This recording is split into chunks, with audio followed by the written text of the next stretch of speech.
এখন আমরা পড়ব পাঠ 6 থেকে 8 মেরুদণ্ডী প্রাণী শ্রেণীবিন্যাস। ওকে, সো মেরুদণ্ডী প্রাণী মেইনলি হচ্ছে এখানে একটু বেশ কিছু বোঝার বিষয় আছে। আমাদের পর্ব আছে কি, একটা বাকি আছে। পর্ব কি বলতো? কর্ডাটা, 9 নম্বর পর্বটা। ওকে, সো এই কর্ডাটা শব্দটা কোত্থেকে এসেছে? কর্ডাটা শব্দটা কোত্থেকে এসেছে আমি যদি বলি, কর্ডাটা শব্দটা এসেছে করডা থেকে। করডা এর অর্থ কি? রজ্জু বা রশি বা নালী, ঠিক আছে? রজ্জু বা নালী আর কি, ওই রকম বোঝায়। সো এটা পৃথিবীর সকল পরিবেশেই থাকে। এখন এখানে এই প্রজাতিগুলা গাছেও বাস করে, মরুতেও থাকে, মেরুতেও থাকে, মেরু অঞ্চলেও থাকে, গুহাতেও থাকে, কিছু কিছু আকাশেও চড়ে বেড়ায়। সো কর্ডাটা পর্বের বহু প্রাণী বহিঃপরজীবী, মানে বাইরে অন্য একটা প্রাণীর সংলগ্ন হয়ে জীবন ধাপন করে। আবার কিছু প্রজাতি ডাঙায় বাস করে। সাধারণ বৈশিষ্ট্য যদি বলি কি কি আছে এই পর্বের, সারা জীবন অথবা ভ্রূণ অবস্থায় পৃষ্ঠীয় বরাবর, মানে পৃষ্ঠদেশ বরাবর, পিঠ বরাবর একটা কি থাকে? নটোকর্ড অবস্থান করে। Notochord important. এই নটোকর্ডটা কি? একটা নরম, নমনীয়, দণ্ডাকার, দৃঢ় ও অখণ্ডায়িত একটা অঙ্গ, ঠিক আছে? এটা হচ্ছে কি? নটোকর্ড, ঠিক আছে? আচ্ছা, এখন এদের পৃষ্ঠদেশে একক ফাঁপা স্নায়ুরজ্জু থাকে। তাদের কি? তাহলে পৃষ্ঠীয় ফাঁপা কি থাকে? স্নায়ুরজ্জু থাকে। এদের সারা জীবন অথবা জীবনচক্রের কোনো এক পর্যায়ে পার্শ্বীয় কি থাকে? গলবিলীয় ফুলকা ছিদ্র থাকে। এই তিনটে ইম্পর্টেন্ট: নটোকর্ড, স্নায়ুরজ্জু আর পার্শ্বীয় ফাঁপা কি? গলবিলীয় ফুলকা ছিদ্র থাকে। এটা ইম্পর্টেন্ট। তো এদের উদাহরণগুলো কি কি আছে? মানুষ, কোনো ব্যাঙ, রুই মাছ। এটা সাধারণ বৈশিষ্ট্য। ওকে, এটা হচ্ছে সাধারণ বৈশিষ্ট্য। আচ্ছা, এই যে নটোকর্ড যদি দেখতে চাই, যে নটোকর্ড জিনিসটা হচ্ছে এই চিত্র যদি দেখি আমরা, এই যে মাঝ বরাবর, পিঠ বরাবর এখানের একটা ফরমেশন থাকে, এটা হচ্ছে কি? নটোকর্ড, ঠিক আছে? নটোকর্ড জিনিসটা কি আমাদের কিন্তু পরিচয় দিয়েছে, এই যে লাল একটা অংশ, এই যে, ঠিক আছে? এই যে এগুলো হচ্ছে কি? Notochord type. এটা একটি বললো, এটা নরম, নমনীয়, দণ্ডাকার একটা অংশ, দণ্ডের মতো দেখতে একটা অংশ, অখণ্ডায়িত, ঠিক আছে? আচ্ছা, এখন এই কর্ডাটা পড়বো কি? কয়টা উপবর্গে ভাগ করা হয়েছে? 3টা। কি কি? ইউরোকর্ডাটা, সেফালোকর্ডাটা, দেন কি? ভার্টিব্রাটা। তো ইউরোকর্ডাটা, এদের ক্ষেত্রে কি হয়? প্রাথমিক অবস্থায় ফুলকা রন্ধ্র থাকে, পৃষ্ঠীয়ভাবে স্নায়ুরজ্জুও থাকবে, এবং শুধু লার্ভা দশায় এদের ক্ষেত্রে কি? লেজে কি থাকে? নটোকর্ড থাকে। লার্ভা দশায় থাকবে, পরবর্তীতে থাকে না। উদাহরণ কি বলতো? উদাহরণটি ইম্পর্টেন্ট, অ্যাসিডিয়া, ঠিক আছে? অ্যাসিডিয়া, এই যে অ্যাসিডিয়া, ঠিক আছে? এই যে অ্যাসিডিয়া, অ্যাসিডিয়া। ওকে, অ্যাসিডিয়া। আচ্ছা, এরপর হচ্ছে স্যাফালোকর্ডাটা, এদের সারা জীবনই থাকে, নোটোকর্ড। আর আগে কি বললাম যে শুধু লার্ভা দশায় থাকে ইউরোকর্ডেটদের। স্যাফালোকর্ডেটদের কি? সারা জীবনই থাকে। এবং এই স্যাফালোকর্ডেটদের দেখতে কি? মাছের মতো, ঠিক আছে? এই যে দেখো, মাছের মতো দেখতে, মাছের মতো। ওদের উদাহরণ কি বলতো? ব্রাঙ্কিস্টোমা, ব্রাঙ্কিস্টোমা। এরপর হচ্ছে ভার্টিব্রাটা। ভার্টিব্রাটা কোত্থেকে এসেছে? ভার্টিব্রা থেকে, ঠিক আছে? যাদের হচ্ছে কি আছে? কশেরুকা আছে, কশেরুকাযুক্ত। এবং এই যে ভার্টিব্রা উপপর্বের প্রত্যেকটা প্রাণী কি বলতো? মেরুদণ্ডী প্রাণী, মোস্ট ইম্পর্টেন্ট। এখন এই মেরুদণ্ডী প্রাণীদের কয়টা শ্রেণীতে ভাগ করা হয়েছে বলতো উপপর্বকে?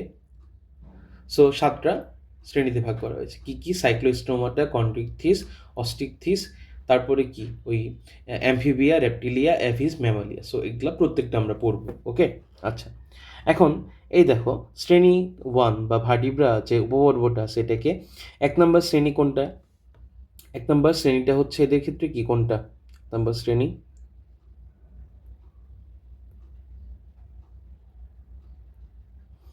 সাইক্লোস্টোমাটা। ওকে, এটা হচ্ছে 1 নম্বর শ্রেণী, সাইক্লোস্টোমাটা। তো এদের সাধারণ বৈশিষ্ট্যগুলো কি? লম্বাটে হবে, দেখো তো দেখতে কেমন? লম্বা না? অনেকটুক লম্বা।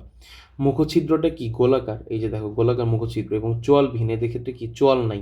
হ্যাঁ, এদের দেহে আইস এবং যুগ্ম, মানে কি জোড়া পাখনা অনুপস্থিত। দেখো তো, আইস আছে কোনো? নাই, একদম প্লেন না, প্লেন না। এবং এদের কোনো জোড়া নাই, একটা সিঙ্গেল পাখনা, এই যে সিঙ্গেল, পৃষ্ঠদেশে সিঙ্গেল পাখনা আছে।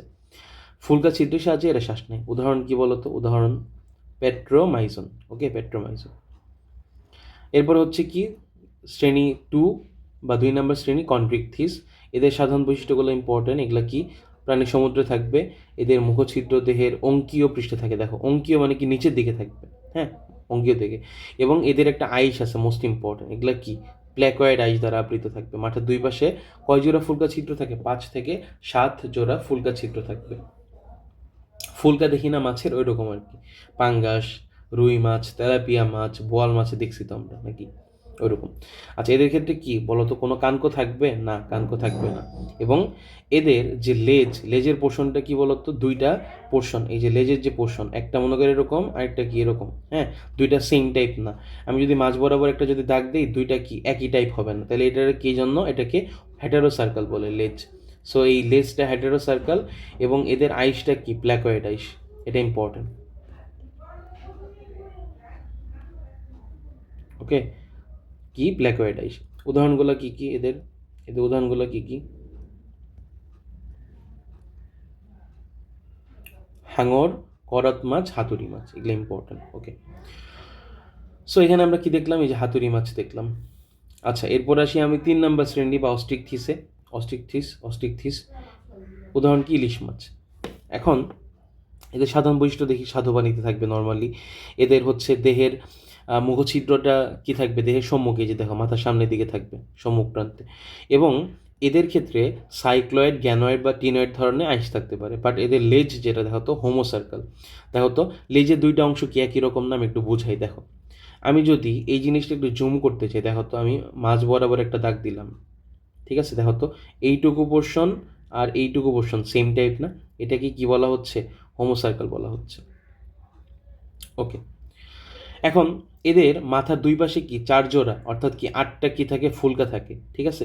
ফুলকাগুলো আবার কি দিয়ে, এই যে দেখো কানসা বলি না আমরা, কানসা বা কানকো দিয়ে ঢাকা থাকবে, ফুলকার সাহায্যে শ্বাসকর্য করে। কারণ কি, মাছের শ্বাসকার্য চালাই কে বলতো, মাছের শ্বাসকর্য চালাই কে, ফুলকা। আর মানুষের শ্বাসকর্য চালাই কে, ফুসফুস, ঠিক আছে। আচ্ছা, এখানে একটা কাজ দিছে যে লইট্টা, রূপচাঁদা, পোয়া, কোরাল, পাবদা, কই, শিং, মাগুর অথবা মাছের ছবি সংগ্রহ করতে বলছে, এগুলা কোন শ্রেণীভুক্ত, এগুলা বের করতে বলছে। সো আমাদের পরিচিত মোস্ট যে কমনগুলো যেগুলো আমরা খাই, প্রত্যেকটা মাছই কিন্তু কিসের, কোন শ্রেণীর অন্তর্গত, অস্ট্রিকথিসের অন্তর্গত, এটা মনে যেন থাকে, ঠিক আছে, এটা যেন মনে যেন থাকে। ওকে, এবার আমরা চলে আসবো কিসে বলতো, আমরা চলে আসবো উভচর শ্রেণীতে। উভচর বলতে কি বোঝায়, যে সকল প্রাণীগুলা পানিতেও থাকবে, তারপর কি ডাঙাতেও থাকবে, ঠিক আছে, পানি মাটি দুইটাতেই থাকবে এগুলা। সো এগুলা মেইনলি কি হয় বলতো, এগুলা হইলো জীবনের প্রথমে কি থাকে, পানিতে থাকে। এরপরে আবার কি থাকে, পরে মাছের মতো ফুলকার সাহায্যে পরিণত অবস্থায়, মানে বয়স যখন বাড়বে তখন কি ডাঙায় চলে আসে। এগুলো হচ্ছে উভচর। কি, কোনো ব্যাঙ আছে থাকে না। এদের রক্ত কি, শীতল রক্ত, ঠিক আছে। এদের ত্বকটা নরম এবং ভেজা হয়, কখনো যদি ধরে দেখতে পারো। এরা পানিতে ডিম পারে। জীবনচক্রে সাধারণত এদের কি, কোন দশা থাকে, ব্যাঙাচি দশা দেখা যায়। ব্যাঙাচি দেখছি না, ছোট ছোট এই যে ব্যাঙের পোনার মতো, এই যে এরকম দেখছি না আমরা পানিতে, এরকম ব্যাঙাচি দশা। আচ্ছা, এদের উদাহরণগুলো মোস্ট ইম্পর্টেন্ট কি কি, সোনা ব্যাঙ, কোনো ব্যাঙ, ঠিক আছে, এগুলো মনে রাখবা।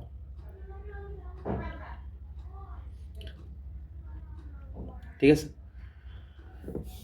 আচ্ছা, এরপর হচ্ছে আমরা সরীসৃপে চলে আসি। সরীসৃপটা কি, এটা শ্রেণী 5। এদের বৈশিষ্ট্য কি, বুকে ভর করে চলবে এরা। এরপরে কি, ত্বক শুষ্ক থাকবে, আইসযুক্ত। দেখো তো এদের আইস আছে না, এই যে আইসগুলা কিন্তু আছে, দেহ দেখবা আইস টাইপ আছে।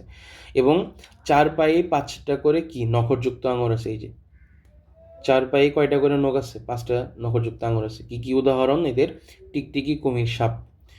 এরপরে হচ্ছে পক্ষীকুল বা হচ্ছে কি অ্যাভিস। এদের ক্ষেত্রে কি কি ফিচার আছে, 6 নম্বর শ্রেণী। পালক থাকবে এদের, ঠোঁট থাকবে, 2টা পা থাকবে, 2টা ডানা থাকবে, এই যে 2টা ডানা। এরপরে এই যেগুলা লেজ থাকবে, 2টা পা থাকবে, ঠোঁট থাকবে, এরকম। এরা ফুসফুসের সাহায্যে কি করে, বায়ুথলি থাকে, ফুসফুসের সাথে বায়ুথলি থাকে, এই জন্য উঠতে পারে। এবং দেখবা এদের হাড়গুলা কি বলতো, হাড়ের মধ্যে কিন্তু কি, ওই যে মজ্জা দিয়ে আবৃত না, হাড়গুলা কি বলতো, ফাঁপা। এই জন্য কি, ওজন কমে যায়। তাহলে ওজন কমলে কি, আকাশে চড়ে বেড়াতে সাহায্য হবে না, তাদের ওজন কমে গেল, বাতাসে চলতে সাহায্য হবে এগুলা। এরা কি, উষ্ণ রক্তের প্রাণী, ঠিক আছে। আচ্ছা, এখন এদের হাড় শক্ত, হালকা এবং কি ফাঁপা, এই জন্যই কিন্তু কি এরা সহজে উঠতে পারে, হ্যাঁ। আচ্ছা, এদের উদাহরণগুলো কি কি, কাক, দোয়েল, হাঁস, সকল পাখিগুলা, কবুতর, ঠিক আছে, আরও যা যা পাখি আছে এগুলা। এরপর হচ্ছে কি 7 নম্বর পর্ব, এটা হচ্ছে কি স্তন্যপায়ী। এটা হচ্ছে কি লাস্ট, স্তন্যপায়ী। আমরা এটা অন্তর্গত কি কি, মানুষ, উট, বাঘ, গরু, ছাগল, ঠিক আছে, প্রত্যেকটা জিনিস স্তন্যপায়ী। কি কি কি জন্য, আমাদের লোম আছে, লোমে আবৃত দেহ। স্তন্যপায়ী প্রাণীরা সন্তান প্রসব করে, বাট এর ব্যতিক্রম কোনটা, প্লাটিপ্লাস, এর হচ্ছে এর ব্যতিক্রম, সন্তান প্রসব করে না। আমরা উষ্ণ রক্ত প্রাণী, ঠিক আছে, আমাদের চোয়ালে বিভিন্ন ধরনের দাঁত আছে, কয়টা, মানুষের 32টা দাঁত, ঠিক আছে, 32টা দাঁত আছে। শিশুরা কি করে, মায়ের হচ্ছে দুগ্ধ পান করে, ঠিক আছে, এটা তো নর্মাল একটা কথা, প্রত্যেকে আমরা করেছি। এরপর হচ্ছে কি, হৃৎপিণ্ড কয় প্রকোষ্ঠ বিশিষ্ট? 4 প্রকোষ্ঠ। কিভাবে বুঝবো আমরা? আমরা বুঝবো, আমরা কি পড়েছি, আমরা যখন হৃৎপিণ্ড পড়বো তখন দেখব উপরের যে প্রকোষ্ঠ এটা আর এটা, এগুলো হচ্ছে কি অলিন্দ বা অ্যাট্রিয়াম, আর নিচের দুইটা এগুলো হচ্ছে কি নিলয়, নিলয়, আর উপরের গুলো হচ্ছে কি অলিন্দ। তাহলে এটা হচ্ছে কি বলতো, ডান অলিন্দ, এটা হচ্ছে কি বাম অলিন্দ, এটা হচ্ছে কি ডান নিলয়, এটা হচ্ছে কি বাম নিলয়, ঠিক আছে, এরকম 4টা প্রকোষ্ঠ থাকবে। কয়টা? 4টা। সো এই যে এই জিনিসটাই আমাদের মোটামুটি ওভারঅল আমাদের কিন্তু শ্রেণীবিন্যাস হয়ে গিয়েছে। এখন শ্রেণীবিন্যাসটা কী জন্য করা হয়? একটা প্রাণী আমি দেখলাম, এই প্রাণীটার ফিচার আমরা কিভাবে পড়বো? আমাদের প্রাণী জগতে তো লাখ লাখ হাজার হাজার আল্লাহ সৃষ্টি করা কোটি কোটি হচ্ছে প্রাণী আছে। সো এগুলাকে আমরা কিভাবে বুঝবো? এই যে যে আমরা যে জ্ঞান অর্জন করলাম, এই জ্ঞান অর্জন অর্জিত জ্ঞানের উপর ভিত্তি করে আমরা চিহ্নিত করতে পারবো মোটামুটিভাবে যেগুলা কোন জগৎ, কোন পর্ব, কোন শ্রেণী, কোন বর্গ, গোত্র, প্রজাতির অন্তর্গত, ঠিক আছে। সো এই জিনিসগুলো আর কি বিষয়। সো মেইনলি এটা আসলে অনেকগুলো প্রাণীকে খুব সহজে অল্প পরিশ্রমে অল্প উপায়ে পৃথিবীর সকল প্রাণীকে যে চেনা জানার একটা প্রয়াস, এই জন্যই কি শ্রেণীবিন্যাসের হেল্প নেওয়া হয়। নতুন প্রাণী বা প্রজাতি শনাক্ত করতেও এই শ্রেণীবিন্যাসটা গুরুত্বপূর্ণ, ঠিক আছে। অসংখ্য প্রাণীগুলোকে একটা নির্দিষ্ট রীতিতে বিন্যস্ত করতেও গোষ্ঠীবদ্ধ করা যায় এই শ্রেণীবিন্যাসের মাধ্যমে আর কি। এবং প্রাণীর মধ্যে যে মিল অমিলগুলো আছে এগুলোর ভিত্তিতে পরস্পরের মধ্যে যে সম্বন্ধ এগুলো আবিষ্কার করা হয়, হ্যাঁ, সম্পর্ক কেমন। এরপর হচ্ছে সব এককোষী প্রাণীকে একটা পর্বে, সব বহুকোষী প্রাণীকে 9টা পর্বে ভাগ করা যে হয়েছে। তার মানে 9টা যে পর্ব ছিল মেজর পর্ব, প্রত্যেকটাই কিন্তু কি বহুকোষী, ঠিক আছে। তো এই জিনিসগুলো আর কি ইম্পর্টেন্ট। সো আশা করি যে এই অধ্যায়ে অনেক কিছু আমরা শিখতে পেলাম। এখন আমরা একটু এমসিকিউ করার ট্রাই করব, দেখবো যে কেমন পারি আমরা। দেখো প্রথম প্রশ্ন কি বলছে, কোনটা মলাস্কা পর্বের অন্তর্গত? তো মলাস্কা পর্বের অন্তর্গত কি আমরা বলছিলাম বলো তো? What is mollusca? আমরা একটু মলাস্কা পর্বতে চলে যাব, দেখি আমরা। এই যে দেখো মলাস্কা পর্বতে কি বলেছিলাম আমরা? আমরা কি বলেছিলাম? ঝিনুক আর কি বলেছিলাম? শামুক। সো মলাস্কা পর্বে কি হবে অ্যান্সারটা? তাহলে কি হবে? ঝিনুক আর শামুক যদি হয় তাহলে কি হবে বলো তো? মলাস্কা পর্বে কি হবে? ঝিনুক আর শামুক। নিচের কোনটা মলাস্কা পর্বের অন্তর্গত? তাহলে কি ঝিনুক আর শামুক পড়েছিলাম না? ঝিনুক প্লাস কি ছিল? শামুকও পড়েছিলাম না? তাহলে ঘ, উত্তর কি ঘ। এরপর দেখো স্কাইফা ও হাইড্রা উভয় কি, এগুলা কিসের অন্তর্গত বলো তো? এগুলা কিসের অন্তর্গত? নিডারিয়া পর্বের অন্তর্গত না? নিডারিয়া 2 নাম্বার পর্ব, নিডারিয়া বা 2 নাম্বার পর্ব। তাহলে কি দ্বিস্তরী? হ্যাঁ। বহুকোষী? হ্যাঁ। সুগঠিত তন্ত্র আছে এদের?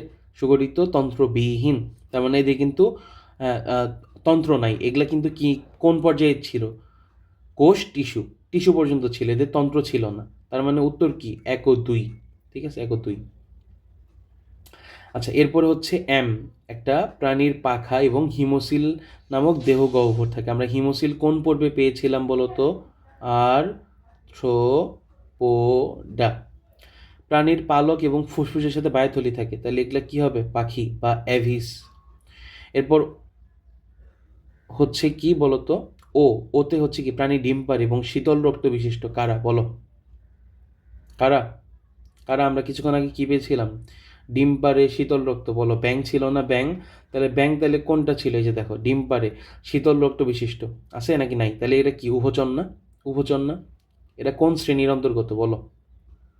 উভচর না? উভচর। তাহলে পিতে হচ্ছে কি প্রাণীর আইস এবং যুগ্ম বাহনা থাকবে। আচ্ছা এখন আমরা একটু এমসিকিউ চলে যাই। 3 নম্বরে কি বললো? ছকের কোন প্রাণীটি অমেরুদণ্ডী? তাহলে অমেরুদণ্ডী প্রাণী কারা বলো তো? অমেরুদণ্ডী প্রাণী কারা? আমরা জানি যে ভার্টিব্রাটা উপপর্বের প্রত্যেকটা শ্রেণী কি মেরুদণ্ডী। তাহলে ভার্টিব্রাটা ছাড়া এই 3টা কি? ভার্টিব্রাটা উপপর্বের 3টা শ্রেণী, ঠিক আছে, এগুলো প্রত্যেকটাই কি ভার্টিব্রাটা। এখন তাহলে কোনটা অমেরুদণ্ডী? ঠিক আছে, কারণ আর্থ্রোপোডা এরা হচ্ছে পোকামাকড় থাকে। চিংড়ি ছিল না? তেলাপোকা, এগুলো অমেরুদণ্ডী। কোনগুলা উঠতে পারবে বলো তো? উঠতে পারবে কোনগুলা? উঠতে পারে কোনগুলা বলো? তাহলে উঠতে পারবে কারা? পাখিরা তো মাস্ট পারবে, তার মানে উঠতে পারবে এরপর হচ্ছে যেটা হিমোসিল পোকামাকড় ছিল না? আর্থ্রোপোডা পড়বে, তেলাপোকা ছিল, দেন আরও কি কি ছিল? হচ্ছে আরও বিভিন্ন দেখবা যে পোকামাকড়, মশা এগুলা আছে, এরপরে ঘাস ফড়িং সব কয়টা উঠতে পারে। তাহলে উত্তর কী হবে? এম এবং এন, আর্থ্রোপোডা পাখি উঠতে পারবে। ঠিক আছে? আর যাদের আইস থাকবে, পাখা থাকবে, এরা উঠতে পারবে না। উভচর উঠতে পারবে না, পারবে না। তাহলে উত্তর কি? এম ও এন। ঠিক আছে? তার মানে আর্থ্রোপোডা আর কারা? অ্যাভিস্টা। ঠিক আছে? সো হচ্ছে আজকে এই পর্যন্তই থাকলো। আমরা হচ্ছে নেক্সট ডে কোন অধ্যায়টা পড়া যায় এটা আমরা দেখার চেষ্টা করবো আর কি। ওকে, সকলকে ধন্যবাদ। আসসালামু আলাইকুম। আশা করি তোমাদের কিছুটা হলেও সাহায্য করতে পারবো ইনশাল্লাহ। দেখা যাক কতদূর আর কি ট্রাই করতে পারি। তোমরা ইউটিউব চ্যানেলটা সাবস্ক্রাইব করতে পারো, লাইক করতে পারো, শেয়ার করতে পারো। এরপরে যদি কোনো হচ্ছে কোয়েরি থাকে তাহলে হচ্ছে আস্ক করতে পারবো, মাস্ট। রুবায়েত ইউনিভার্সের সাথেই সবাই থাকো। সকলকে ধন্যবাদ। আসসালামু আলাইকুম।